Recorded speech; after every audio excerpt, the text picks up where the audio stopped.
this is a man whose love for the Lord and love for his word is evident in what he says as well as what he does. And I could give no finer introduction to my friend Peter Williams.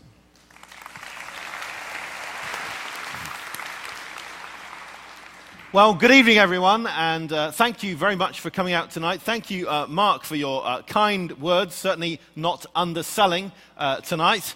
So thank you very much. He's sitting there on the floor. There is some room at the back there as well. What I want us to look at tonight is things that could be better known about the resurrection. I guess you could say that most things should be better known about the resurrection. So we're going to fire straight in. It's going to be a fairly simple argument. I have to say it's been an immense privilege for me and my family to be here in Texas this week. My children had never been to America, let alone Texas. So they really have seen the best. So thank you very much. Let's look at... yeah, that's right, you get it. The basic outline we're going to have is we're going to begin by looking at some non-Christian accounts. And by the end of this, you're going to wonder what on earth it's got to do with the resurrection. But I want us to look at some of the accounts by non-Christians of how Christianity began. Then we're going to look at some Christian accounts, specifically of the resurrection, the empty tomb, and of the resurrection appearances.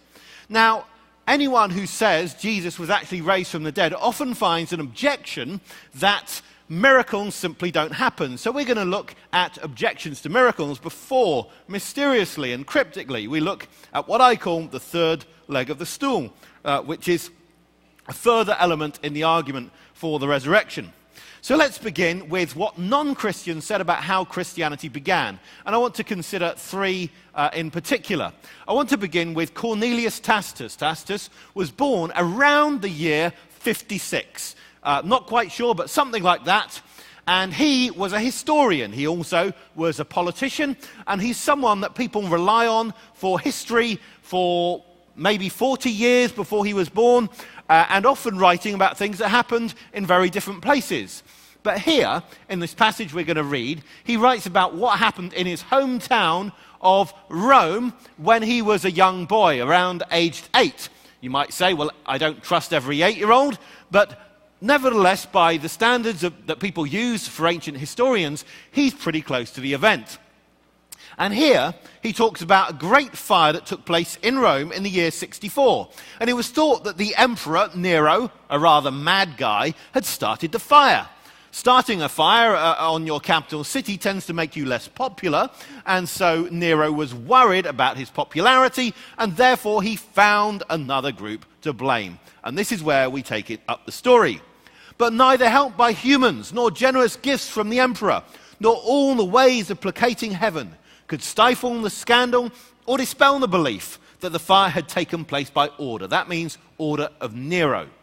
Therefore, to scotch the rumour, Nero substituted as culprits and punished with the utmost refinements of cruelty a class of men loathed for their vices, whom the crowd called Christians. We're just going to pause there. The crowd called Christians. The word Christian occurs in the New Testament how many times? Does anyone know how many times it occurs? Not twice, thrice, that's right. 3 times it occurs. And all 3 times it is used by outsiders to describe Christians. Twice in the book of Acts, the disciples were first called Christians in Antioch, called that by others. Then we have Agrippa saying, "You almost persuade me to be a Christian," to Paul.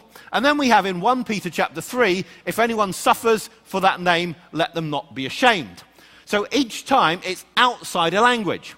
Now that's an interesting thing, because sometimes a term like that begins first with outsiders calling insiders it, and then the insiders adopt it to call themselves, you see? So, for instance, Quakers were first called Quakers by non-Quakers. It was an insult. Then the Quakers adopt it for themselves. Methodists were first called Methodists as an insult by outsiders. Then they adopt the term for themselves. And it's exactly the same with Christians. But notice here what we have in Tacitus, that it is the crowd that calls people Christians. That agrees exactly with what we have in the New Testament, showing us, by the way, that the New Testament documents come from the earliest stage before Christians had started calling themselves Christians. You see? So the crowd call them Christians. What can we tell from that name Christian?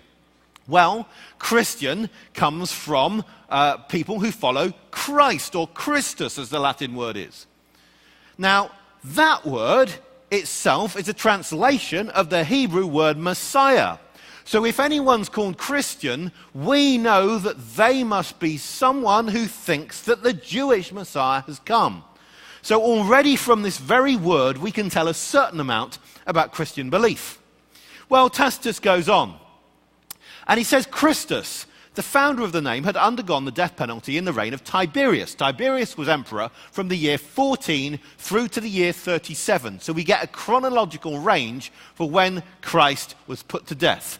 It happened by the sentence of the procurator Pontius Pilate. Remember him from the New Testament. Well, he, according to external sources, was governor of Judea from the year 26 to 36. So again, we can know within a certain chronological range when Jesus was put to death using not the New Testament, but external sources. And he continues, and the pernicious superstition was checked for a moment, only to break out once more, not merely in Judea, the home of the disease, but in the capital, and that's Rome itself, where all things horrible or shameful in the world collect and become fashionable. You wouldn't say that about your own city, but he said it about his. Well, what we notice here, of course, he's not at all favourable towards Christians, but he confirms some key things, including that Christianity began in Judea, which is exactly, of course, what the New Testament tells us. Then we consider how he continues. First, then, the confessed members of the sect were arrested. Next, on their disclosures, vast numbers were convicted, not so much on the count of arson as for hatred of the human race. And derision accompanied their end. They were covered with wild beast skins and torn to death by dogs, or they were fastened on crosses, and when daylight failed, were burned to serve as lamps by night. So you can see a little bit from this. We can see a certain amount that agrees with the New Testament, and we can also see that it was very difficult to be a Christian. Notice that thing in that last slide, that he talks about vast numbers being arrested. Just the Christians that were known about by Nero constituted vast numbers, and this is within 30 or 35 years of the beginnings of Christianity. Christianity has spread all the way from Judea to Rome in that short time, and there are many, many Christians. Now, what has that got to do with the resurrection? Precisely this. Knowing how far and how fast Christianity spread is part of the background knowledge that we need to use when we come to judge whether it would have been possible for the story of the resurrection to have been made up later. And my view is this, that the further Christianity had spread, the more people had become Christians, the more you require a belief like the resurrection right up front to explain how it became so popular.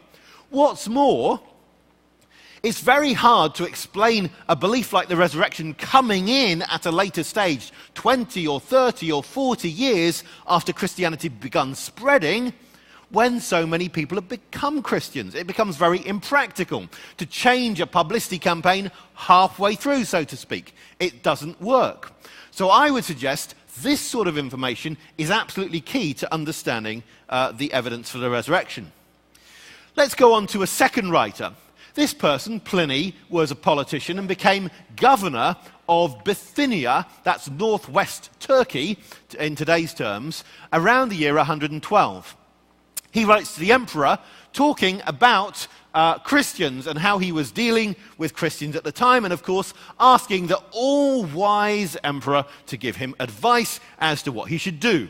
So he talks about what he was already doing. I interrogated these people as to whether they were Christians. If they confessed, I interrogated them a second and a third time, threatening punishment. If they persisted, I ordered them to be led off. That means led off to execution. As for those who denied that they were or ever had been Christians, when they invoked the gods in words given by me and prayed with incense and wine offerings to your statue, which I had ordered to be brought for this very purpose, along with the images of the gods, and also curse Christ, which is said that no true Christian can ever be compelled to do, I thought they should be discharged. Well, you can see he's a pretty nice guy. His argument is this: don't kill everyone who's ever been called a Christian, only kill those who persist stubbornly to call themselves Christians once you threaten them. And there are some other tests that you apply to check that people aren't Christians. 3 in particular. They have to worship other gods, worship the emperor or Roman gods. The logic of that is, of course, that Christians are not willing to worship other gods. Also, they need to make sacrifices to these other gods. And then finally, they need to curse Christ. And I love this phrase which he adds, which is said that no true Christian can ever be compelled to do. Because, of course, here we have the governor of northwest Turkey writing to the emperor within about 80 years of the beginnings of Christianity, making the distinction between a true Christian and a Christian in name only. Isn't that fascinating? Within 100 years of it starting, of course, there are today, and there were back then, people who are Christians in name, and here we see that he's making the distinction, of course, having learnt that from Christians themselves. This is a slightly later stage from what we saw in Tacitus, where it's outsiders who call people Christians. Now, Christians at this stage, by the year 112, are willing to call themselves Christians, and also there are some people who are wanting to call themselves Christians even though they're not true Christians. But the logic of what he's doing is that Christians only worship one God. Now that's an interesting thing, because we know that Christianity began as a messianic movement. That's the whole idea. Christ equals Messiah. We know it began in Judea. We know from the New Testament, but we also know from other sources that Christianity began as a Jewish movement. Now let's just think about this. How many gods do Jews believe in? One. That's right. Jews only believe in one God. That's pretty important, because the logic behind this is you only worship that one being. That's going to be important when we see how the passage continues. He talks about a document which named people as Christians, denounced them as Christians, and said this: others named in the document said that they were Christians, but later denied it, saying that there had been, but they'd ceased 3 years ago, or many years ago, or even as much as 20. And so he then continues with what people who had ceased to be Christians described as going on in a Christian meeting. 3 years or even 20 years before. Well, let's think about that. If he's writing in the year 112, 20 years before gives us approximately the year 92. So here what follows is a description of a first century Christian meeting according to people who have renounced the Christian faith. Let's read about it. They said that this had been the full extent of their guilt or error. They'd been accustomed to meet on a fixed day before dawn. Great time to have a church meeting. Well, I guess if you've got slaves in your congregation, you better begin before they start work. And to sing antiphonally, that's one group to another, a song to Christ as to a God, and to bind themselves by an oath, not to some crime, but rather not to commit theft, robbery, or adultery, not to break their trust, and not to refuse to return a pledge when asked to do so. So a great emphasis on honesty we have in this meeting as well. But notice that they are singing to Christ as to a God. Now this document is in Latin, and there is no Latin word a, so it could be as to a God or as to God. We don't really know, but what we do know this is that Jews only worship one God. The logic of the first bit of the quotation is that they would only worship, the Christians would only worship one being. They won't just worship the emperor. So if they're worshipping Christ, surely the logic of it is this, that they have identified Christ as that one God. Now, some people have a view of how worshipping Christ arose, that it arose over a long period of time. Some sort of telephone game version. Now, I talked about the telephone game last year for any of you who are there who have seen that video. But the basic idea is this, that gradually over time, people had more and more exalted views of Christ. And so at first they thought he was a very special person, then a very, very special person, then a very, very, very special person, then a very, very, very, very special person, and then halfway to God, and then eventually 3/4 of the way to God, and finally God himself after hundreds of years. There is a mathematical problem with this, ladies and gentlemen. The mathematical problem is this: Jews cannot ever have 1.5 gods. It's not allowed. The total number of Jewish gods always has to add up to 1. Okay? That contrasts with Greeks. It contrasts with Romans. How many gods can Greeks and Romans have? Lots. It's not a bound set. If a Greek god looks down from the sky, sees a pretty woman, gets together with her, they produce offspring, then you've got another half god. You see, you just keep on going. But the logic of this passage is that the Christians would only worship one being, and look, they're worshipping Christ. So that's a striking thing that we can say in the context of getting to an argument about the resurrection. Then Pliny continues. Many people of every age, every rank, and of both sexes are being and will be called to trial. Nor is it only the cities that are affected, but the disease of this superstition is also reaching villages and ranches, farmsteads. It seems possible to check and correct this. It's pretty well agreed that the temples, which had almost become deserted, have now begun to be frequented again. And all the sacred rites which had been neglected for a long time are recommencing, and the flesh for sacrificial rites is being sold, for which, up to now, it was hard to find a purchaser. Now think about this. Governor of northwest Turkey, writing to the emperor within about 80 years of the beginnings of Christianity, saying so many people in his area had become Christians that the temples are almost deserted and no one's buying sacrificial meat. It's quite striking, isn't it? How many people became Christians? We also know it agrees with Tacitus how hard it was to be a Christian. We also know, by the way, it agrees with the New Testament, which tells you how hard it was to be a Christian. How many people became Christians? Look at the book of Acts. And then we're struck. Go to Acts chapter 19, and you will there read about the great riot there was in Turkey, in Ephesus, when so many people became Christians that the silver workers who made the idols that people worshipped were worried about their trade, the simple economic effects of people becoming Christians. Well, it's very similar to what we read here. Many, many people becoming Christians.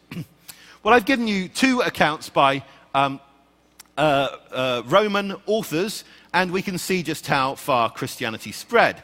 I want us to come on to a Jewish writer, and that is Josephus. He was writing about what happened in his hometown of Jerusalem when he's around age 25. So he, again, is amazingly close to the events for any ancient record that we have. But he describes what happened in the year 62 when there's a power vacuum and the high priest seized power, and he says this: He assembled the Sanhedrin of judges and brought before it the brother of Jesus, who is called Christ, whose name was James, and some others. And when he had made an accusation against them as breakers of the law, he handed them over to be stoned. Well, that's quite striking, isn't it, really?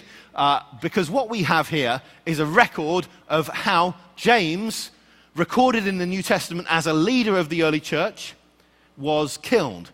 The New Testament agrees with Josephus that Jesus had a brother called James, Mark chapter 6, verse 3.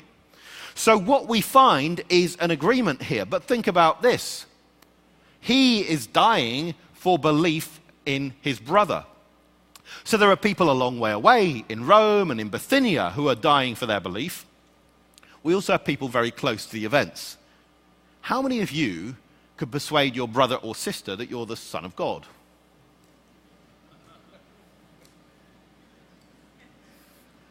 It's quite tough, isn't it? I mean, particularly when they've seen your bedroom. But so basically, the Christian and the non-Christian evidence agrees. There are people close at hand, there are people far away, but there is a very high cost to being a Christian. That I want as background information when we come on to the Christian accounts. Now, someone might say, I'm not interested in Christian accounts. How can I trust them? They're biased. Well, firstly, bias does not mean that something should not be considered. After all, if someone accused you falsely of something, you have a vested interest in defending yourself. And someone might say, well, you've got a vested interest, we're going to discount your testimony. That's not very fair, is it? So bias isn't a reason to discount something. And of course, most things about most subjects are written by people who are really into the subject. So people who write about computer games tend to be geeks. People who write about Certain sports tend to be into those sports. So, of course, we expect most of the documents about early Christianity to be by Christians. That's not surprising. But what we can say is there are many Christian accounts which give us evidence of the resurrection. In fact, 27, just if we include the New Testament. Not all of them talk about the resurrection, but every single book in the New Testament presupposes that Jesus is alive in some way, and some of them go into much more detail. There are books that we could look at outside the Gospels which give us evidence. Consider, for instance, 1 Corinthians, written roughly around the year 55.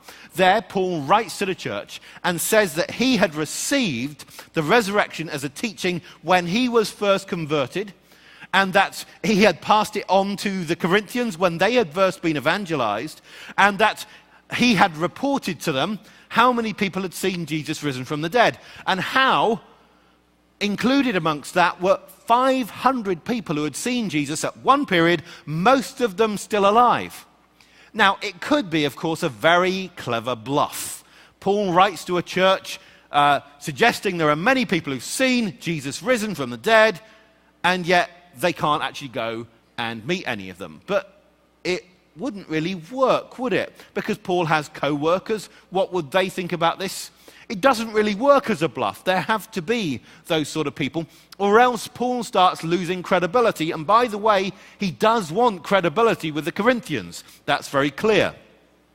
We could look at the letter of Galatians, written somewhat earlier. Galatians begins with an argument that says, I have received my message from God, and I got it when I was converted. That has to be, when you add up the numbers in Galatians 1, sometime by the mid-30s at the latest. And yet here is how he begins the letter. Paul, an apostle, not from men, nor through man, but through Jesus Christ and God the Father, who raised him from the dead.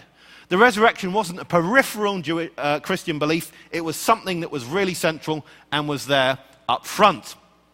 So some people, when they make an argument for the resurrection, would in fact ignore the Gospels and go straight for Paul. And there's a good sort of argument you can do. I'm just not going to do that tonight. I want us to look at the Gospels.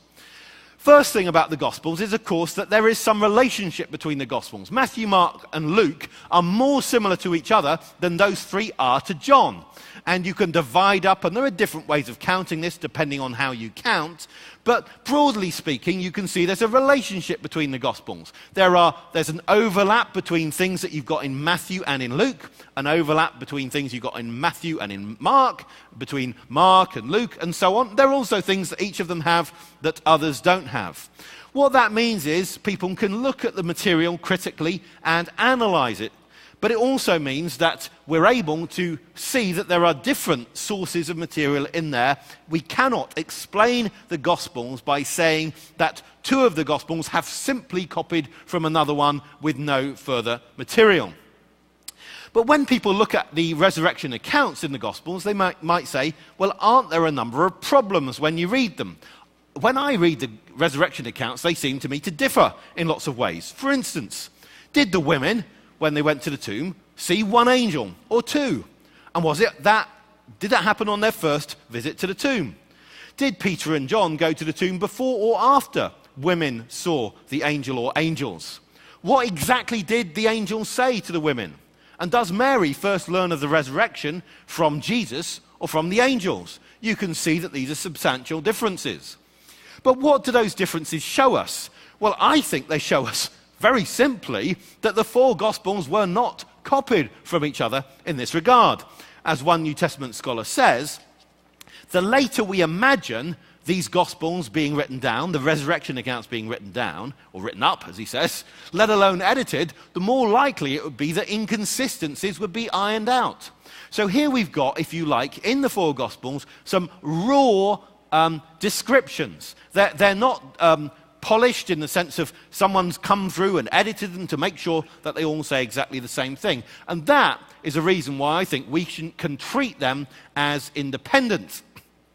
At the same time, these four accounts of the resurrection give us things that show us their trustworthiness. For instance, let's start with a question of wording. Now, I made an argument last year in my lecture, but some of you will have forgotten that, even if you saw it, that there is there are signs of authenticity in the New Testament for the very words that are spoken sometimes. Here, I'm going to show you a little bit more about that. There's a striking thing when we look at Matthew, Mark, and Luke, that when they have people speaking, there's a higher level of agreement between those three Gospels than when we're just talking about their narrative. They're not describing people thinking. Now, there are various ways that people try and describe that and account for that. One of them is by saying that there was a common source behind Matthew and Luke. But whatever we can say that there's a pattern when we look at wording that when we have quotations, there's a much greater fidelity, closeness to each other.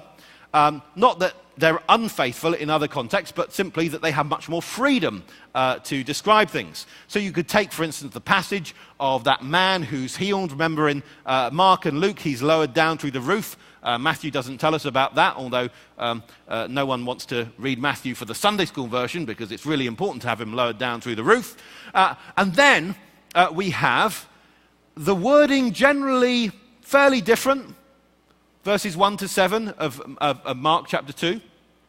Then we get to Mark chapter 2 and it's wording of Jesus, and suddenly Mark and Matthew and Luke are much closer.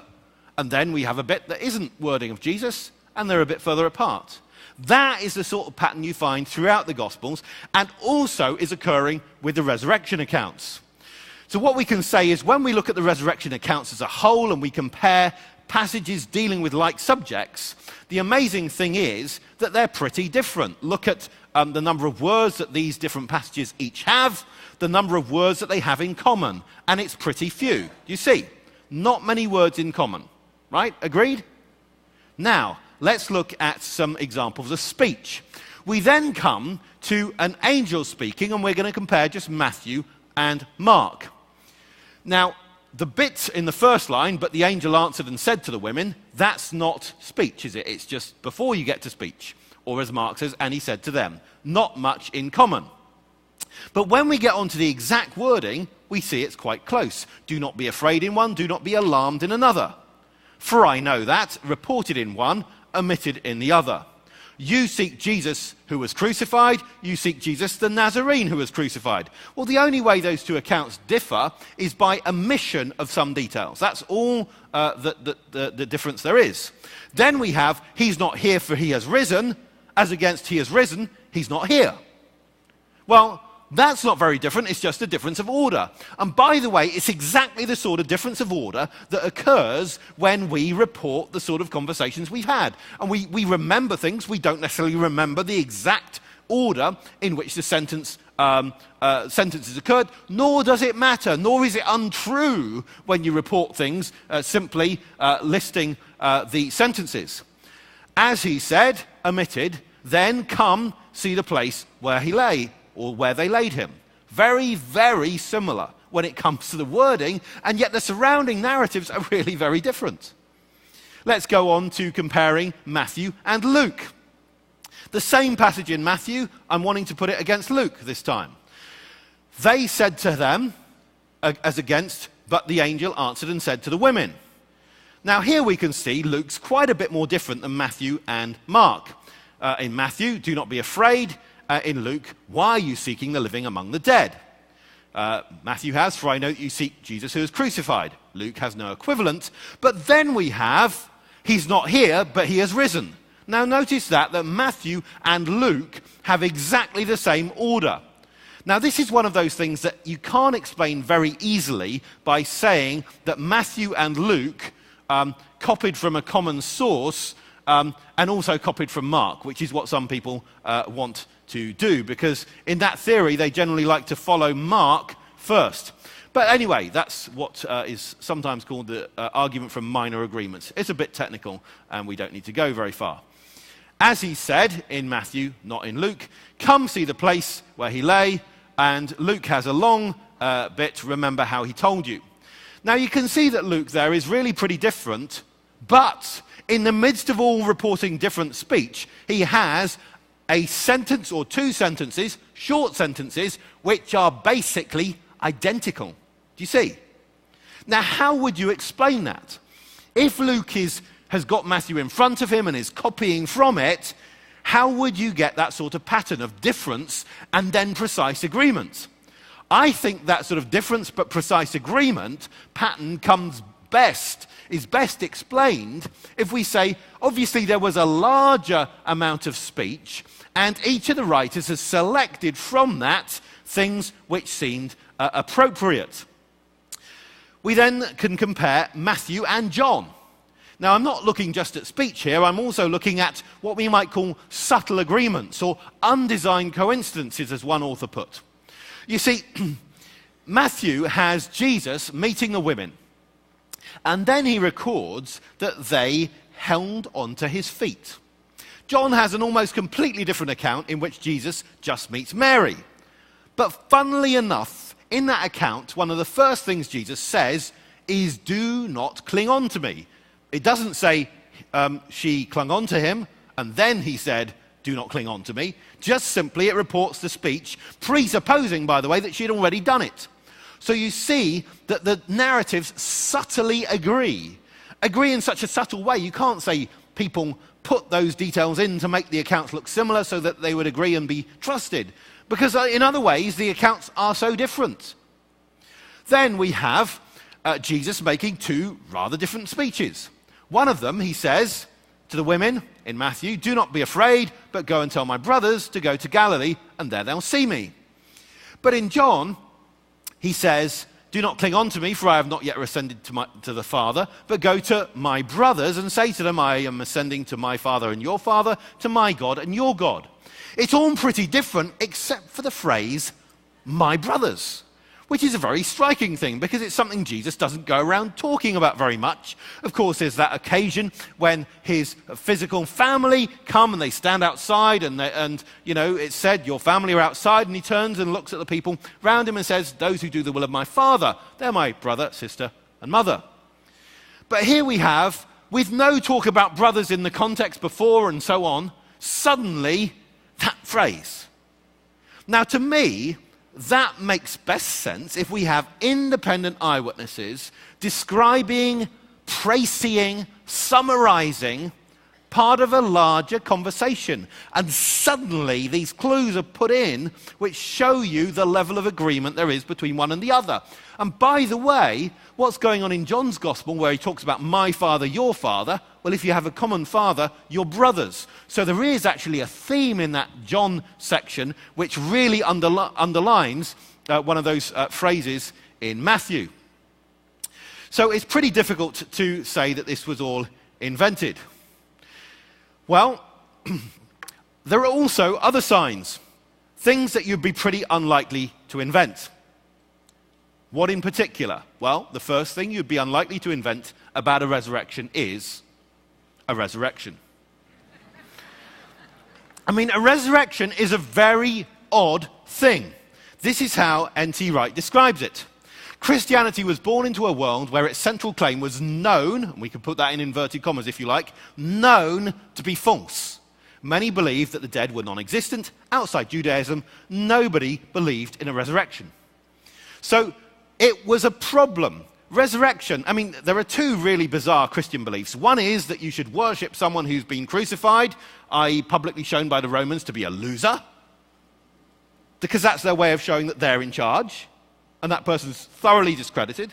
And secondly, that you should follow someone who's been resurrected. Well, if you've been really affected by Platonic thought in any way, you think that the body is a substandard thing, and really, after life, you get out of the body into some spiritual realm or realm of the mind.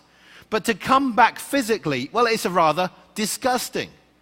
You see, that's the problem with the resurrection. So that would be a very odd thing to invent.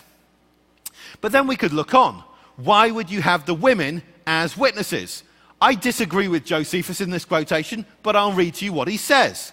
"Let not the witness of women be accepted because of the lightheadedness and insolence of their kind."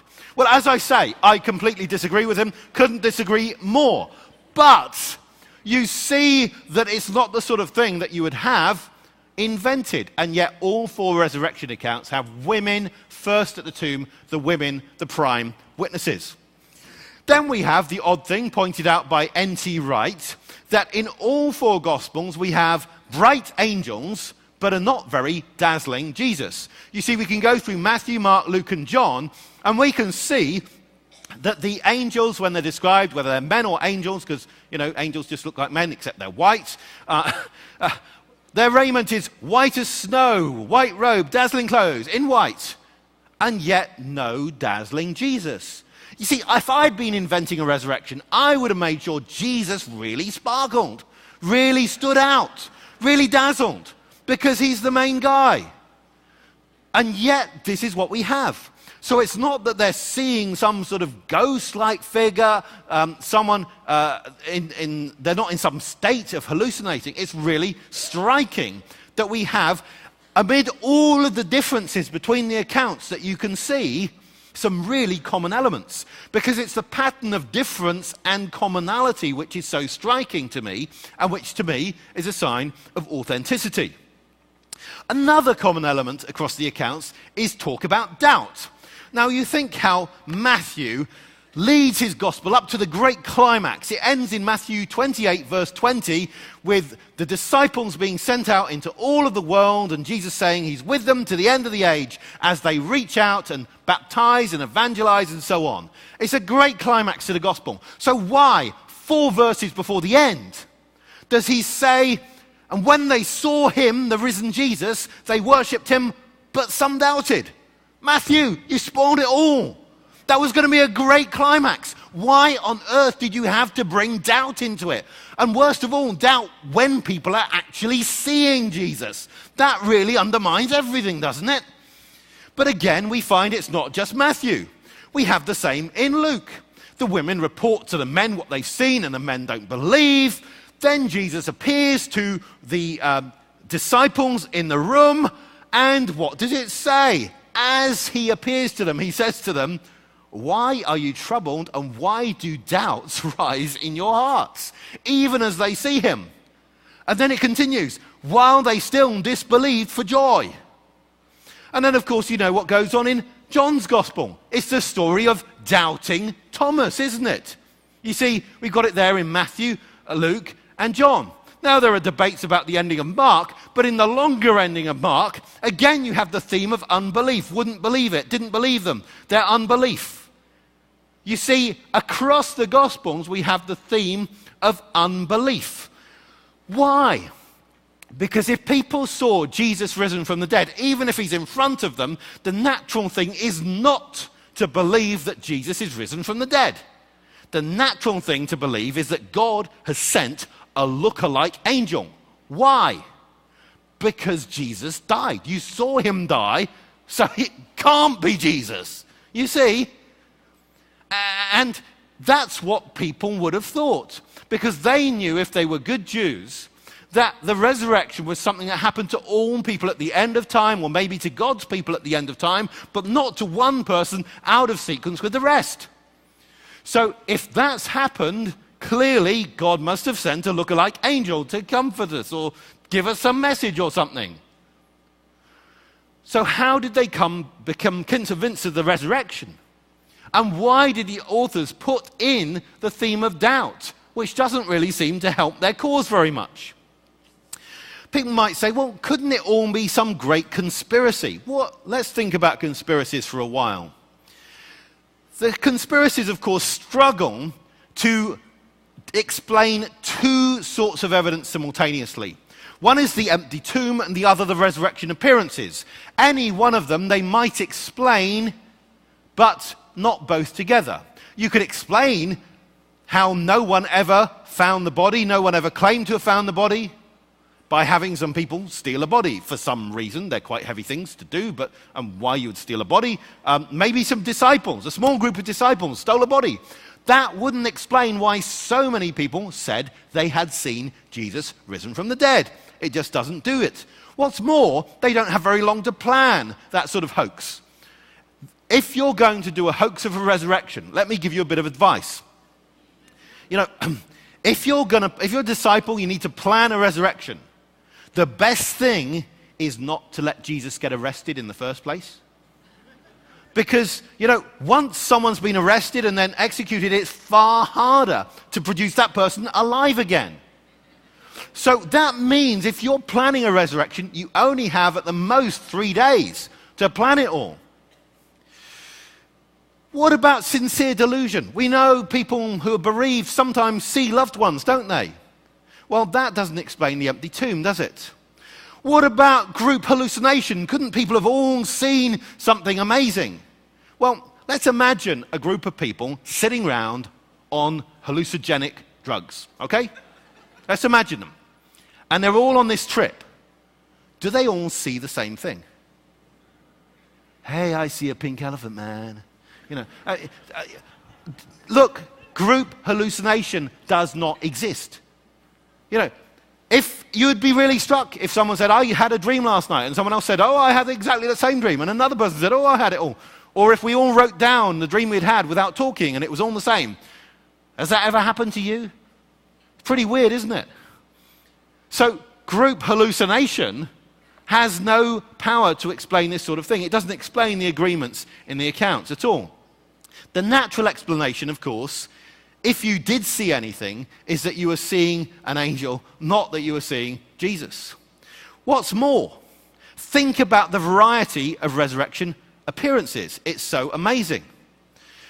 I think it's best explained by the fact that there were a number of women, a minimum of 6 women at the tomb if we add up the 4 accounts.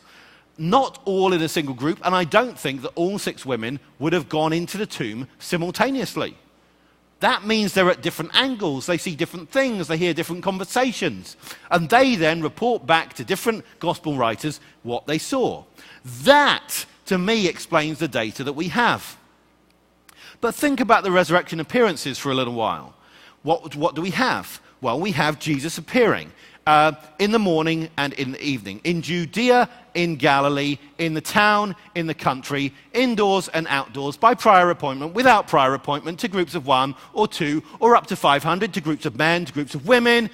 We have him appearing, sitting, standing, walking, sometimes far off when they're in the boat, then they get near and he's close, he's cooking, they eat with him, they have backwards and forward conversations. This sort of intensity can't be explained or paralleled with the sort of religious experiences people might talk about. Having seen a ghost somewhere in a dark, creaky old house, or seeing some statue moving very slightly when they stare at it, or gazing at the sun for long enough until they see some figure in it. It's not the same thing. The intensity here means that either you have a whole load of people who are lying, or you have a whole load of people to whom something remarkable really did happen. That, to me, is a pretty strong evidence for the resurrection. And together, I would say, the combined effect of the empty tomb and the resurrection appearances is what we need to take note of. Now, someone might say, but miracles don't occur. Famously, the person who wrote about miracles and made the argument against miracles was David Hume, the philosopher, who said basically the problem is they occur so infrequently, or claim so infrequently, that makes them less trustworthy. Our belief in something should be proportionate to how regular something occurs. Or, as he says, the evidence resulting from human testimony admits of diminution, gets less, greater or less in proportion as the fact is more or less unusual. He says a miracle is a violation of the laws of nature, and as a firm and unalterable experience has established these laws, the proof against a miracle from the very nature of the fact is as entire as any argument from an experience can possibly be imagined. Or, as it might be put in another occasion, no miracle has ever been attested by enough really sensible people with enough education for us to believe it. Humans are basically gullible. There are more miracles around when people are less educated or less civilized. And anyway, if one religion has some miracles, what about all the other religions? Don't their miracle claims count against the claims of the first one? Or as it might be put in more modern terms, isn't anything more probable than a miracle? I mean, any explanation would be better, wouldn't it? Or as Carl Sagan said, extraordinary claims require extraordinary evidence. Or, some people might say science couldn't work if some of the natural laws that we assume are violated. And besides, assuming natural laws is actually very beautiful and simple. You've got one system to explain everything. The moment you allow some sort of violation of that, miracles upset the order of things.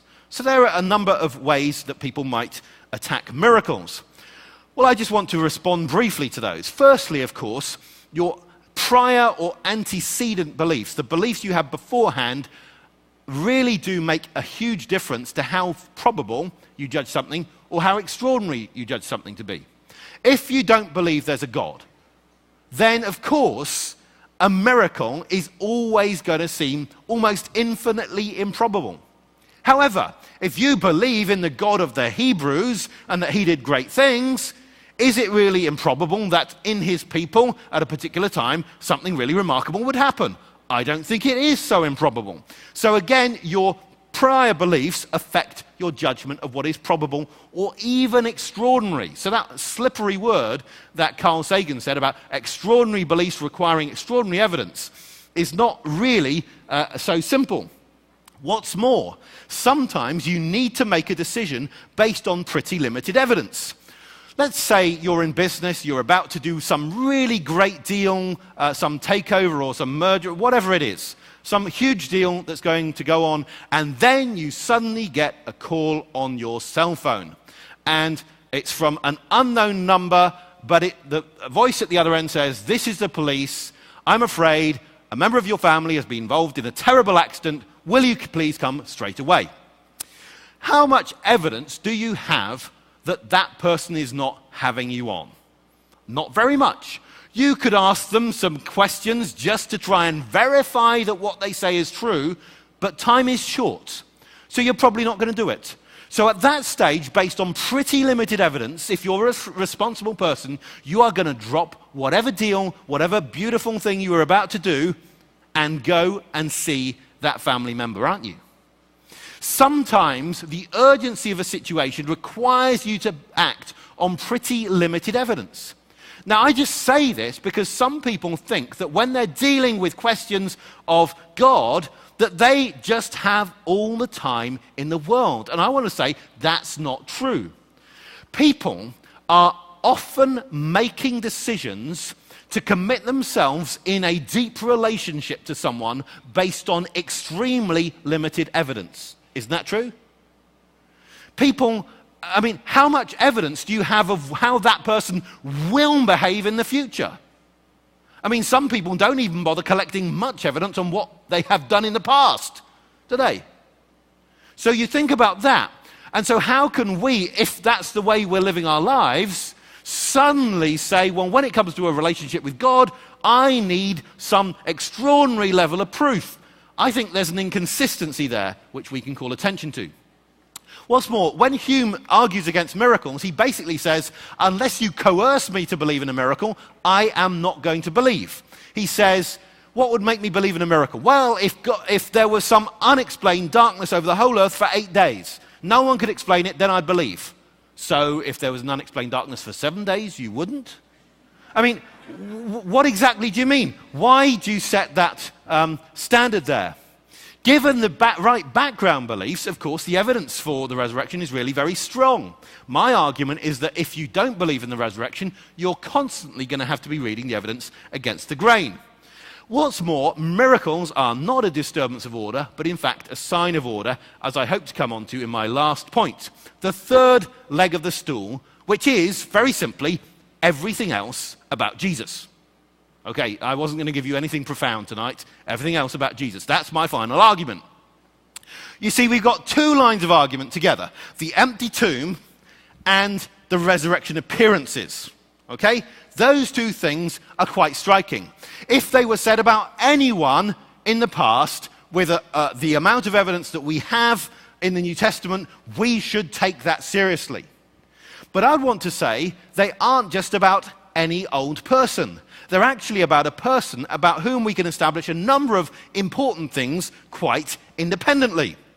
You see, we can verify many things about Jesus using a normal historical method, and we can establish these things. Now, each one of these things, if I really want to be hyper-skeptical, I can debate. But what I'm having to do if I do that is each time read the evidence in a less than natural way. And so the pattern is that I'm trying to avoid an obvious conclusion. What can we establish? Well, firstly, that Jesus was already famous before these events were recorded of him. I don't think that's a particularly controversial statement. He was already believed to be Messiah. Many scholars, skeptical scholars, believe that he already thought that he was the Messiah and that other people already thought he was the Messiah. That seems the most obvious explanation for why he would have come in on a donkey as we celebrate on Palm Sunday. Now that's a striking thing, because it means it's not just that you've got a resurrection about a random person, you've got a resurrection about a person who already is seen by some and may see himself to be the climax of all of God's plans. Well, that's quite a striking thing. It's not just a random person, you see. What's more, he was already believed to have performed miracles. More miracles are reported about Jesus of Nazareth than about any person from that period. What's more, he was already, at an early stage, believed to have been descended from David and to have been born in Bethlehem. You might say, well, maybe those bits in the New Testament were made up afterwards. Well, let's say maybe they were. But think about this. We already have in non-Christian sources, Jesus being worshipped by the end of the first century. Within the Christian sources, it's even earlier. What's more, we can say that if you say the bit about Jesus being born in Bethlehem, recorded in Matthew and in Luke, was made up later, I want to know when. You see, it's pretty difficult to imagine it happening in the first 30 years of Christianity, because guys like James, Jesus' brother, was around leading Christianity. I'm a younger brother, and I think I know where my older brothers were born. Why? Because we've been talking about it in our family for a long time. So it'd be pretty hard to start changing a story as basic as where someone was born. I mean, has anyone here ever changed the story of where they were born during their lifetime? I mean, I've been telling people, when people ask, where was I born? I've been saying London all of my life. You know, I actually have never met anyone who's changed the story of where they were born. But maybe there are such people. But it's a pretty difficult thing to do. And yet, if you say, well, maybe the story about Jesus being born in Bethlehem was made up, 30 or 40 or 50 years after Christianity began, there are so many Christians around the place. Imagine them after they're, getting strung up on crosses and burned as, or whatever, going to people who are in that sort of pressure and saying, hey, that person we've been telling you about and you've been, risking your life for, those stories we said about him being born in Nazareth? Actually, the new story is it's Bethlehem, because that fits better with a bit of the Old Testament. It just doesn't really work. What's more, it's agreed historically that Jesus died at Passover, this time that we remember now, which is, of course, the time when the Jews remembered the greatest deliverance that God had ever made of them. So if you're going to choose a time to die, which is going to be the best possible time to sweep up all the symbolism of what God's done in the Old Testament, that's as good as you can get. And just by sheer coincidence, that's when Jesus died. What about his teaching? Another remarkable thing about Jesus is his teaching. We know the golden rule. I do not read Chinese, but I thought it was pretty, so I put this up. Confucius came up with a saying about 500 years before Jesus that what you do not want yourself, do not force unto others. That was what we might call a negative golden rule. A rabbi around the time of Jesus put it this way: that which is hateful to you, do not do to your fellow. That's the whole law. How does Jesus put it? Jesus puts it like this: whatever you wish that others would do to you, do also to them, for this is the law and the prophets. Now there we can see Jesus has the positive golden rule, and no one had come up with that before him. Okay? Now you might say, how do I know Jesus said that rather than one of his disciples put it on his lips? Well, let's say we don't know that. Either way, there's something remarkable about Jesus. Either he said that most remarkable ethic, which has often been regarded the highest ethic that's ever been put down in such a pithy way, or he just by sheer coincidence happened to have a brilliant disciple who made it up. I mean, either way, there's something remarkable attached to Jesus. I mean, maybe he had genius disciples who made up stories like the Good Samaritan and the prodigal son and so on. But that was very lucky of him, wasn't it? So you see lots and lots of coincidences about Jesus. You see, I want to show you another completely independent form of coincidence to end on. And you can see that this is thoroughly independent of all of the other coincidences I've told you about Jesus.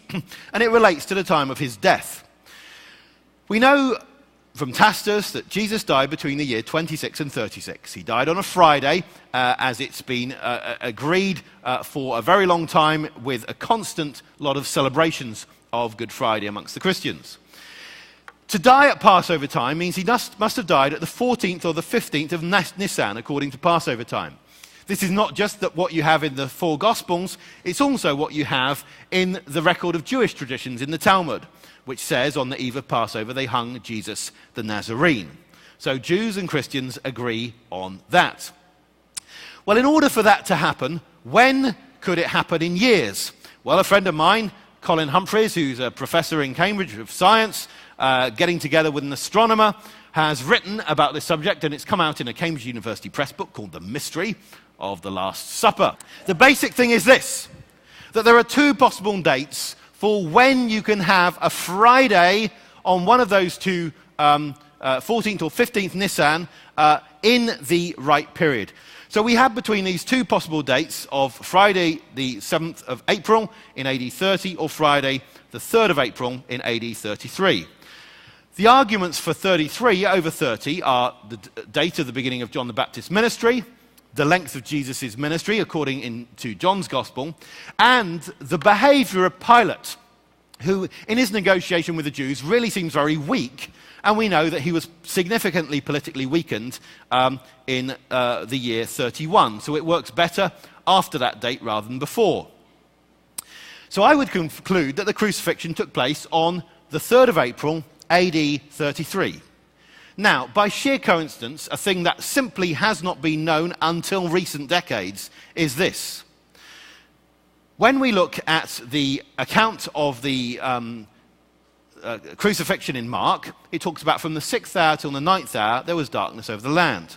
We know that there was one possible historian from the time, Thallus, who records that, at least as quoted in a Christian writer. But Peter also mentions in the book of Acts, when he preaches at Pentecost, he says this, "The sun shall be darkened, turned to darkness, and the moon to blood before the day of the Lord comes." He's quoting Joel. Now the striking thing is this. That date, 3rd of April, AD 33, was the date of a lunar eclipse that took place in Jerusalem, visible from 6:20 p.m. to 7:11 p.m. The times are really quite precise. That's been calculated independent of any date of the crucifixion. It's something that's worked back from astronomy. Now, during a lunar eclipse, of course, the sun, the sun can't shine directly onto the moon because the Earth is in the way. And that gives the moon a reddish view. Now, this is just, if you like, and it's not the icing on the cake, but it's just one more coincidence associated with Jesus of Nazareth. Something that's only recently, in recent decades, been calculated by scientists, that as the crowds were waiting to eat their Passover meal, they would have seen this very peculiar thing go on. So when we look at the person of Jesus, what we see is not that the resurrection is some horrible thing that spoils the pattern of science. Not at all. What we find is, in fact, Jesus himself forms the pattern. Do you see? The empty tomb, the resurrection appearances, the teaching, the miracles, the claims of Messiah, even this eclipse. All sorts of things cluster together in a remarkable way upon Jesus. And it's at that point that you say, oh no, Jesus isn't spoiling the pattern by if we believe that he's raised from the dead. Rather, he is the pattern. He is the meaning of life. He is the ordering principle of knowledge. This is what John's Gospel begins by telling us. In the beginning was the Word, and the Word was with God, and the Word was God, and that Word became flesh. The ordering principle of all things has come amongst us, and we, if we have at all scientific minds, we should be thinking, yes, that's the pattern, that's the ordering principle. And that's what I'd like to leave with you tonight. Thank you so much for listening.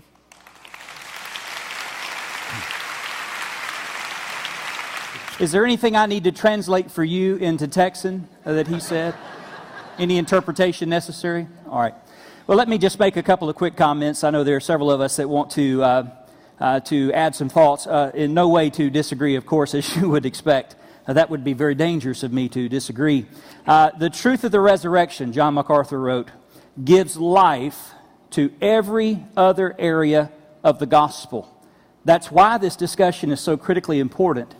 And it's why it's so important even for us Christians who are spiritually convinced that we are aware of the evidence that supports the belief that we hold. Reinforcing the reality of the resurrection, MacArthur goes on to say, the resurrection is the pivot on which all of Christianity turns, without which none of the other truths would much matter. Without the resurrection, Christianity would be so much wishful thinking, taking its place alongside all other human philosophy and religious speculation. So the evidence is important. Interesting, as Dr. Williams was talking, I was reminded of this sermon I'm going to be preaching tomorrow morning at 9 a.m. and 11 a.m. in the main worship center at Champion Forest Baptist Church. Be sure to arrive early to get your place there. If you don't have a church, we want you to come. That's a shameless plug, and I'm not embarrassed at all. If you don't have a church home, come and join us tomorrow. I'm going to mention something I found interesting. It's wonderful to study God's Word, and God gives you something new as you go a little deeper into His Word. And this week as I've been studying, I noticed something. When Peter walked away from the tomb, wondering, which will be the point of my message tomorrow, I've been sort of getting inside of Peter's head, Mark, and imagine what was he wondering. One of the things he was wondering is did the bad guy steal Jesus' body? There was doubt initially what's happened. Resurrection wasn't their first assumption. Their first thought was, the bad guys have come and stolen his body, adding insult to injury, as if crucifixion wasn't enough. Now they've stolen his body. But Peter looks into the tomb and he sees the grave clothes laying there. Now put your CSI cap on for just a minute. Who steals a body in the dead of night? Not just because, as Peter mentioned, the weight of it and the awesome task of stealing a grown man's body, but who in the world unwraps that body piece by piece, pound after pound of burial cloth, even though hastily prepared, was prepared for burial? Who unwraps a body, fingers, toes, piece and layer, and leaves the clothes laying there and takes the naked, bloody, bruised body with them? Wouldn't that be the exact wrong thing to do? Wouldn't the bad guys have then reinforced the supposed rumor of the resurrection, that in fact he had come to life and didn't need those grave clothes anymore? There is, however, a resurrection rumor, and you'll find it in Matthew chapter 28. Those who were guarding the tomb that night, who the disciples first assumed had stolen the body, went to the bad guys and said, something terrible has happened, and they relayed the story about what had happened. If you'll read the scripture, and I'll just refer it to you, here's what the bad guys said. They cooked up this scheme, we'll call it the resurrection rumor, that you are to say his disciples stole his body. And they gave him a sum of money, and it was in exchange for their lives, because this would be a better idea than dying. Go out and tell a lie that the supposed resurrection did not happen. In fact, his disciples stole the body. And the scripture says that rumor or that story persists to this day among the Jews. And not just the Jews, by the way. It is a worldwide resurrection rumor. Now, why, with the evidence of the first-hand witnesses to the resurrection of Jesus, did those spiritual leaders of the day reject the evidence of his resurrection? The answer is simple. It did not fit the narrative. It did not fit their agenda. They did not need a living Jesus. They pulled every string they had to kill him. They certainly didn't need him to be alive. So they advanced a rumor that we'll call the resurrection rumor. That persists to this day. And some people still rather accept the rumor resurrection than honestly and intellectually consider the preponderance of evidence for the resurrection. I'll be with Lee Strobel, who was the journalist in Chicago that set out to consider the evidence and thereby disprove the resurrection. And of course, you know what happened to him. On studying the evidence, he became a Christian. And his statement is that the evidence for the resurrection is so compelling that it was the most logical, rational thing I could do: follow Jesus. So, we have this evidence that gives us confidence in the truth, the reality of the resurrection, in spite of the rumors that still persist to this day. The evidence says this happened. My question for you, and this will be where we land tomorrow, and I'll stop here, is to those of you who probably, honestly, Peter, believed before you got here tonight. I hope that maybe Peter's speech tonight convinced some who were considering honestly the evidence for the resurrection of Jesus Christ. And you've seen some evidence now. There's much more. Make a decision now. It seems to be the most rational, most logical thing a person can do in view of the evidence, to follow Jesus. But some of you came in here and you're already convinced. This will be my night before Easter question for you. You believe the evidence. You accept the fact and the reality of the resurrection. Here is the question: what difference does it make to you today that Jesus is alive? Is this for you just a doorway to salvation so that you can have heaven and eternal life? Or is the resurrection reality real in your life right now, today? For every Christian, everything we believe about the gospel and the Word of God and the life of Jesus, every word He said, every command He issued, every expectation He communicated, hangs on the truth of this fact: Jesus is alive. That being true, every other word He said is true. Every command, every demand He is right to ask of us. And we must, the logical, most rational response, follow Jesus. Dr. Williams, I'm thrilled to have you here. God bless you, and thank you for being here. Great job tonight. Thank you for letting me have a few moments and for everything that you do to facilitate these things. It would be hard enough to face an audience like you, so erudite and so passionate about Scripture, but you compound that with having to follow one of the most prolific scholars of our generation, who said pretty much everything that I could have said, but much better. And I found out in the midst of it that there's one language in the world he doesn't know. I mean, Chinese. So I'm relieved there's one language he doesn't know. Thought he knew them all. But then, after that, to be followed by senior pastor of this great church, then to have my few words, and then to be cross-examined by a trial lawyer. I mean, I don't know what I'm doing up here, so I'll give you a few minutes. Mark knows that I'm chronologically challenged, so if it gets into 35 minutes, just kick me off the stage, no problem. I've got a few responses, though, that I'd like to give. I took a few notes. I'd like to focus my comments on three things: lenses, probabilities, and then Jesus as focus or focal lens of everything else. So let's start with lenses. Some people talk in scholarship about the synoptic problem. The problem that we have these different versions or these different sort of ways of describing the events of the Gospels. Well, Julius Scott and some of my other teachers have mentioned in the past that we shouldn't talk of a synoptic problem, we should talk of a synoptic bonanza. And that's part of what you got this evening. Different lenses of viewing the same event. So we have not only the four lenses of the Gospels, but we have the lenses of the epistles in the New Testament. And let's add to that, we have the lenses of the Old Testament, which when you bring together the different comments that are made throughout Scripture about Jesus Christ, you get into very serious probabilities that there's something real going on here. Known, documented texts preceding Jesus by 1,000 years, some of them 700-800 years, and they are together converging so powerfully around this person of Jesus Christ.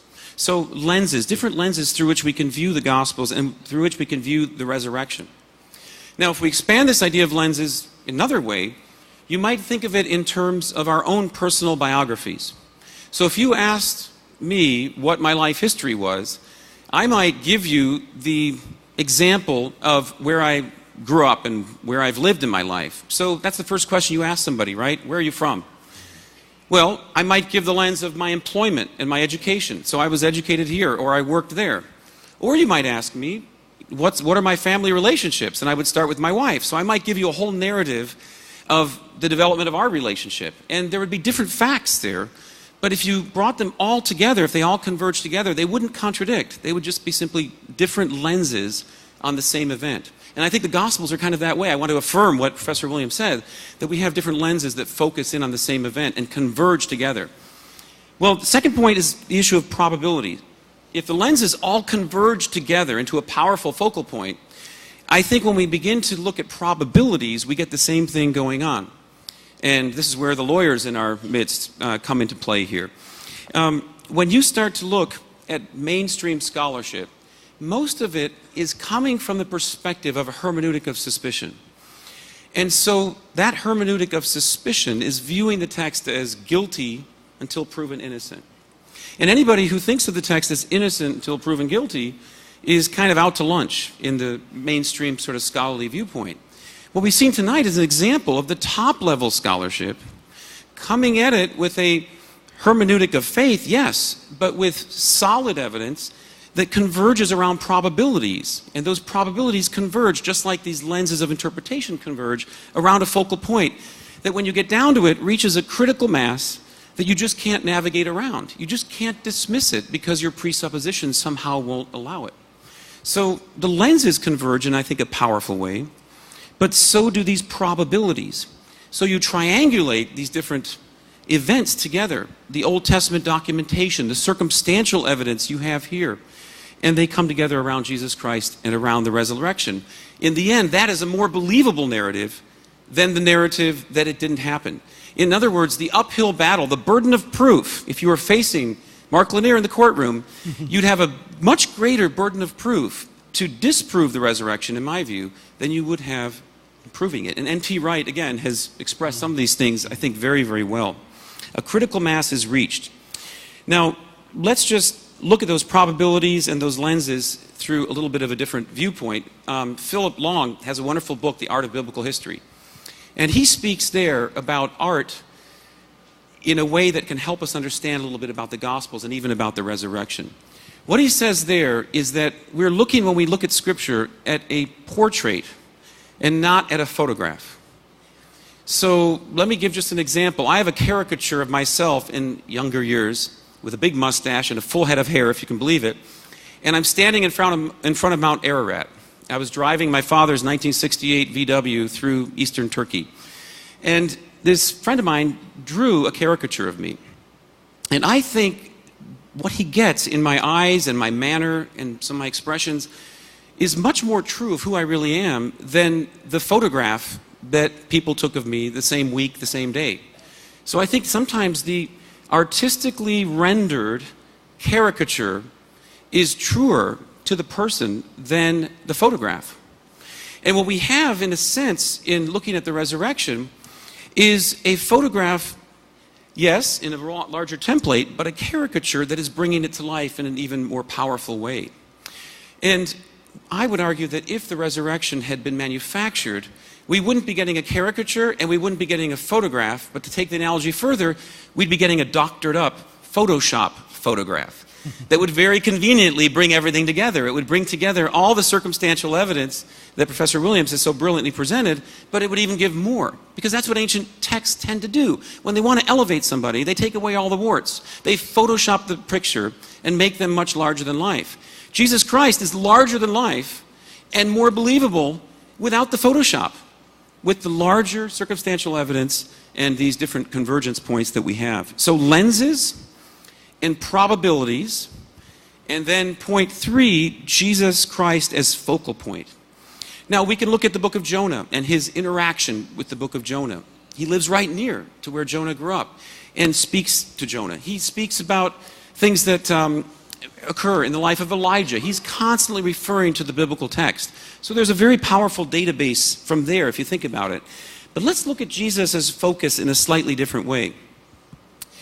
First of all, if we set our broader hermeneutic, if we follow Colossians 1 and we follow John 1, then he's the creator of everything. So the same individual who is there at the beginning of the world and brings order from tohu vavohu, the chaos of the first things of creation, is the same individual sitting in the boat calmly with no fear who says to the disciples, "Oh, why is your faith so limited? Here, let's still the waters." This is the same God who is parting the waters of the Exodus, showing control over all creation.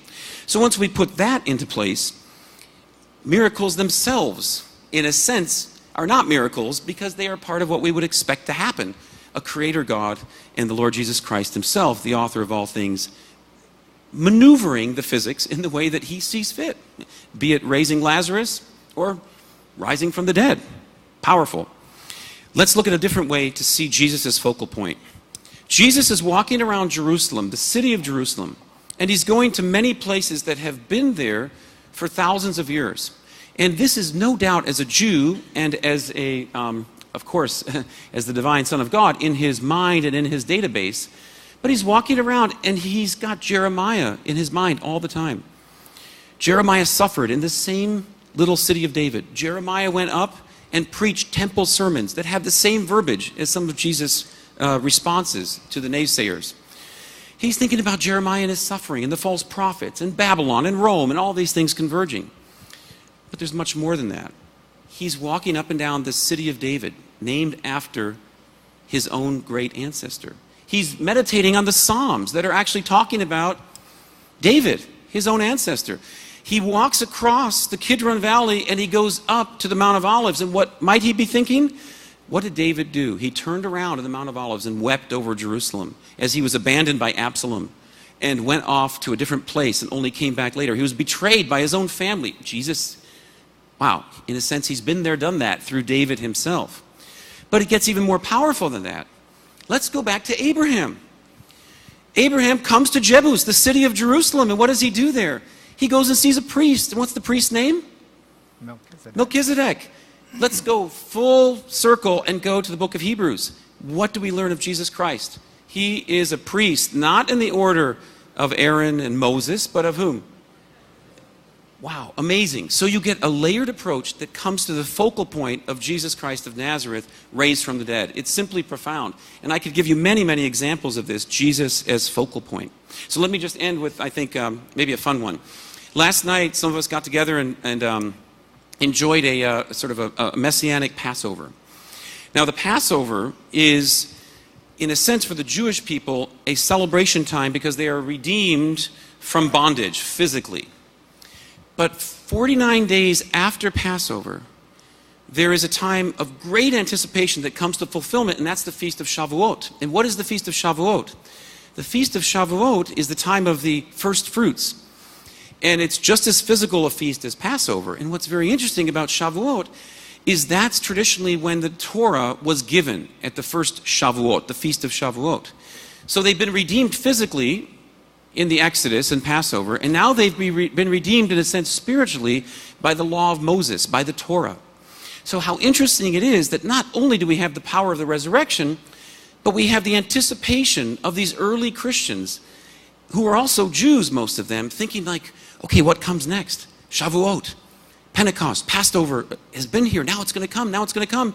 Jesus ascends to heaven, and boom, Shavuot, they all gather together and the Holy Spirit falls on the day of greatest expectation. And there, in a sense, is a post-resurrection argument, I would say, for the resurrection itself. So I wanted to suggest, and simply to affirm Professor Williams' I think, brilliant lecture, that the lenses that we have converge around Christ. When we speak of probabilities, we cannot speak in terms of discounting the resurrection, but affirming the resurrection on sheer probabilities. And then finally, Jesus brings all these things into focus. He is the pattern, as you suggested. He is the target, and he is the architecture for the whole thing. So thank you for that terrific lecture. It's great to be here. Thank you. Fantastic. I'm going to quote a lawyer. A lot of people believe that the early church father, the father of the Latin church, Tertullian, who was writing in about 200 AD, was a lawyer before he became a theologian. Tertullian is the first gentleman of the early church to use the word Trinity. He wrote in Latin. He was a Latin church father. But you place him at 200 AD in terms of what we've been listening to. 167 years or so after the resurrection. Tertullian said that the seed of the church was built upon the blood of the martyrs. And what I want to respond to from what Peter said is, one of the most compelling evidences to me of the resurrection is the fact that within 30 years of the death of Christ, at the time Tacitus is writing, well, not at the time he's writing, but the events of Nero in 64 AD, about which Tacitus is writing, that there were significant, quote, vast numbers of people who so believed the faith that they were willing to die for it. You have a church experiencing massive growth. The Gospels tell us that Jesus' ministry was vastly popular until he kept preaching this certain message, and the crowds start dwindling, and by the time he's at the cross, there are a handful. It's dwindled to a handful of people in a backwater country of the Roman Empire. And yet within 30 years, it has expanded and proliferated everywhere in the known world. And it continued to grow at a significant rate even while its adherents were being killed for their belief. And what Tertullian the lawyer was saying is that's compelling because more people put their faith in this as a result of people willing to give their life for this. My first comment. My second comment is Peter talked about the doubt that's in the Gospels. By the time you get to Acts chapter 2, there is no more doubt. Because by the time you get to Acts chapter 2, in Acts, something very significant happens at that next feast. The Holy Spirit descends upon the church. And for the first time, these folks actually understand what Jesus was talking about. And Peter's able to get up and give a profound sermon, quoting Joel and other passages, because of his understanding, which is precisely what Jesus said would happen in John 14, 15, and 16. In John 16, Jesus says, and that whole passage starts out with the apostles clearly not understanding what Jesus is talking about. You read it. They clearly have no clue as he's talking to them right before his betrayal.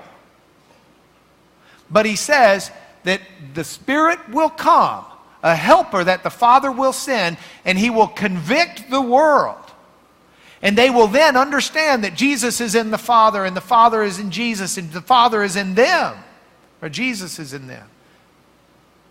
That then they will understand fully what they needed to know to communicate the message. That the Holy Spirit would guide them in truth. And the doubt that was there in the Gospels is gone. My two comments, the lawyer. Now, questions. Could you please comment on the theory that Paul's beliefs on the resurrection of Jesus evolved throughout his epistles? I suppose I'd need to know what particular theory we're thinking about. Certainly it seems that it's there right from the beginning in terms of what goes on in Galatians. So Galatians chapter 1 will talk about him having encountered Jesus and got his message straight from Jesus, and it's got a 14-year period and a 3-year period. Some people add those two to make 17 years. Some people think the 3 is part of the 14, but that's going earlier than Galatians. So it gets you a long way back. He tells his testimony, or the testimony of Paul is given thrice in the book of Acts, twice told by Paul. So the idea that it evolved, I mean, he believes he encountered Jesus on the Damascus Road. One way people might try and do it is say, well, at first he believed in a spiritual resurrection and later it became more physical. Be careful. When he uses the word spiritual in 1 Corinthians, he's not saying spiritual meaning so you can't touch it. He means spiritual in the sense of not part of the corrupted order. That's what he means. What weight do you give to the Shroud of Turin? I wouldn't give it any weight. I know Gary Habermas does in his arguments for resurrection, but I like to focus on things that are part of the big narrative of early Christianity, not that sort of thing. How do you answer those who see the difference in accounts as indications that the scriptures are human and not divinely inspired, or at least not inerrant? Well, I believe that the scriptures are human and divine, so I don't see any problem there. On the question of their complete truthfulness or inerrancy, we need to get the burden of proof in the right place, and someone needs to prove an error if they want to maintain an error, and that means they need to show that there's no possible way that the accounts could fit together. It's not, I don't have to go around proposing one specific model for how two things fit together. Often there are multiple ways that they could fit together, and the problem is we just don't know how. Is this some of the line of thought you were giving to the idea that there were 6 women, as Dr. Monson said, different lenses, different angles, different ways of seeing things? Well, yeah, I think what we can have is a greater group of events. People see different things, different angles. Angels are allowed to move. You can have one thing said by one angel and one from another. So what I'd need if someone wants to find what they see is an error is they need to come with a very specific question and which will be the next one. Yeah, okay. I seem to recall a difference in the Gospels over the words written on the sign above Jesus while he was on the cross. And in fairness, they then added, I don't have a Bible next to me. I don't remember which accounts. If my question is false, then disregard this. We can try all 4 accounts. So you do have that wording mentioned in all 4 Gospels. Of course, there are at least 3 languages, Roman, Greek, and let's say Hebrew or Aramaic, involved. And I think you also have the fact that something can be a true record as well as an incomplete record. So it's not that everything that is true has to be maximally complete. Is there evidence other than the Bible of the soldiers being exonerated for not securing the body of Christ? No. The lunar eclipse on Friday in 33 AD is shown from 6 to 7:11 p.m. The Bible has darkness from the 3rd hour to the 6th hour. The Jewish day started at sunset. Wouldn't that move the time of darkness into the next day, Passover? It all depends what would cause darkness. There is this person, Thales, who seems to put it down to eclipse, and we don't know much about Thales. Julius Africanus, who is a bright chap, writing in the early 3rd century, says, well, that's not very reasonable because you can't get an eclipse at full moon. So I think what causes darknesses during daytime usually are things like dust storms. But I mean, the point is, I don't have to have a particular model of explanation. One can appeal to something completely unparalleled and supernatural, and one can appeal to something natural. I am entirely agnostic. I don't think there's any evidence that would lead us to a specific model. From a language perspective, would you say that the language requires a 3-hour darkness, or would you say that that might be a time period within which the darkness was experienced? I think that when we're talking about hours, we've got to remember our hours don't quite equal their hours in the sense that they divide up daylight into 12 sections, and they roughly equivalent to our hours. In John's Gospel, you do get uses of hours other than on 3, 6, and 9. In the Synoptic Gospels, you only get the 3rd hour, the 6th hour, the 9th hour, and in the parable of workers, just at the last minute, the 11th hour. But basically, because people did not have watches, you didn't look up and say, well, it's 5 o'clock or the 5th hour, the 6th hour. You thought, sun's about there, it's the 3rd hour, and the 3rd hour is a whole section. So I don't think it's a question of wanting to be massively precise about this 3rd hour till the 6th hour is a broad chronological range, which would be roughly equivalent to 3 hours of ours, but let's not think of it in using the precision that we have today. Okay. What day was Jesus crucified on, and was he buried 3 days? He was crucified on a Friday. And obviously people are thinking about, how can the Son of Man be in the heart of the earth 3 days and 3 nights like Jonah, thinking of Matthew chapter 12. There are different ways of dealing with that. What I can say is the Gospels are very happy to alternate between the phrase after 3 days and on the third day, which for us are different periods. What's more, we can say that sometimes in a language, you can have a time expression which can't be quite analysed. So does anyone know how to say 2 weeks in French? Okay, we've got 2 weeks, literal translation. Another one, how might you say something happens 2 weeks later? Anyone? No? Anyone heard the phrase 15 days, 15 jours? Yeah? So they say 15 days. That's the way they do it. But actually, if you count back, it's only 14. So there you can have phrases like that which are used. People count things differently. So certainly by our counting, it wasn't 3 days. There are rabbinic sources that talk about a part of a day being counted as a whole day. There are ways you could get 3 days and 3 nights out of it if you wanted to. I had heard Jesus was born in 3 or 4 BC. Is that right or wrong? Well, it could be right. The way people work out the birth of Jesus is that in Matthew's Gospel, he is born before Herod the Great dies.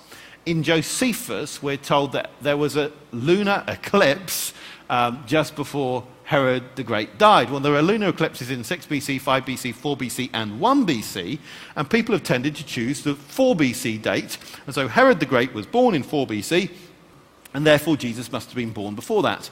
There are some academic papers nowadays arguing that Herod actually died in 1 BC. The early church tended to date Jesus' birth as 3 or 2 BC. A lot depends on what you do with Josephus' evidence. It's a complex issue if you want to get into it.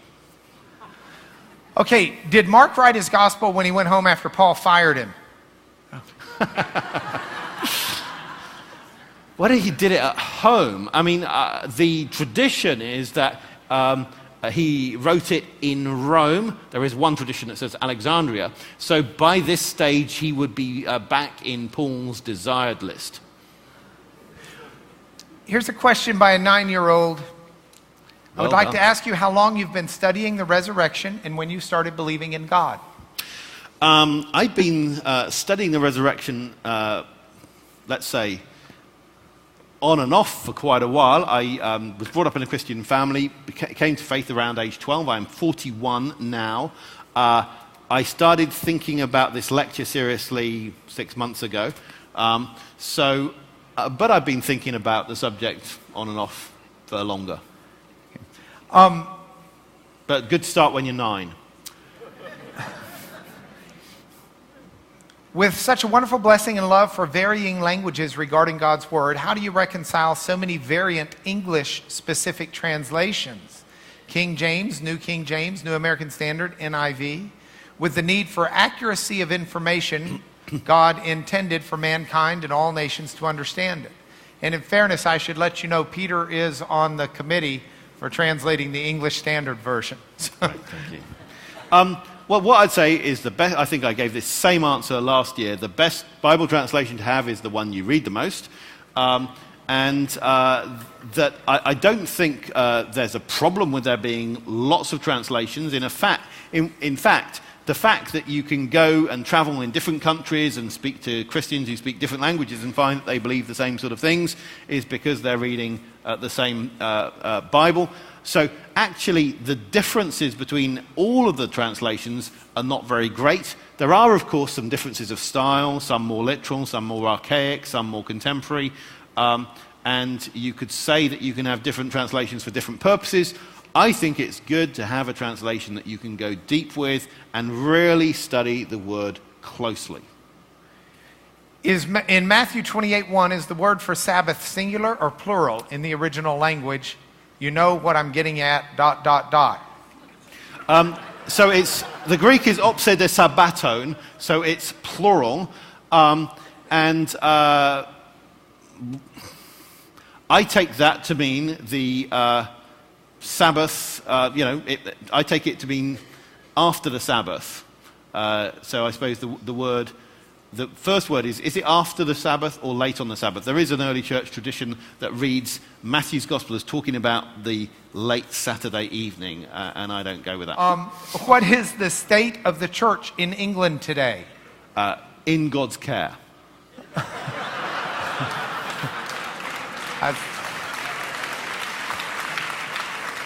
It's the same as the church all over the world. Do currently published Talmuds include the reference in Sanhedrin 43a, or is it left out? We get it from the facsimile. There is a facsimile available of the Munich Talmud, which has that text in. I think the Song Kino does not. Okay. Does the Greek word used in the Great Commission mean as you go? Poreuthentes, isn't it? Yes. Yeah.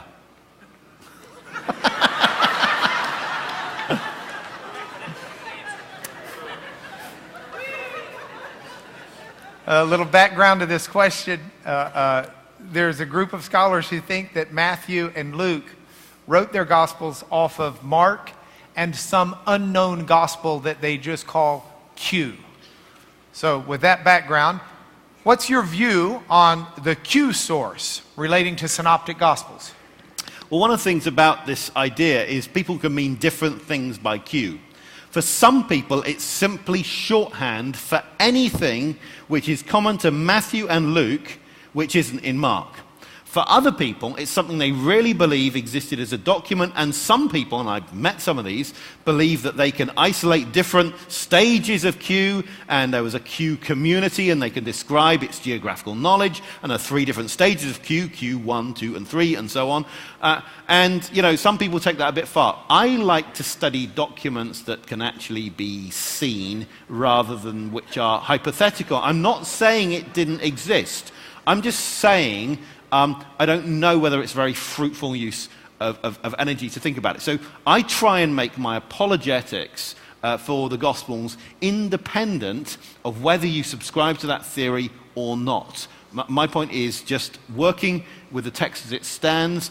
There's internal evidence which could work on a number of different theories. Would you please tell, and not in a, he won't brag on himself, but I want you to understand the quality of scholar in the eyes of the world that you've had today.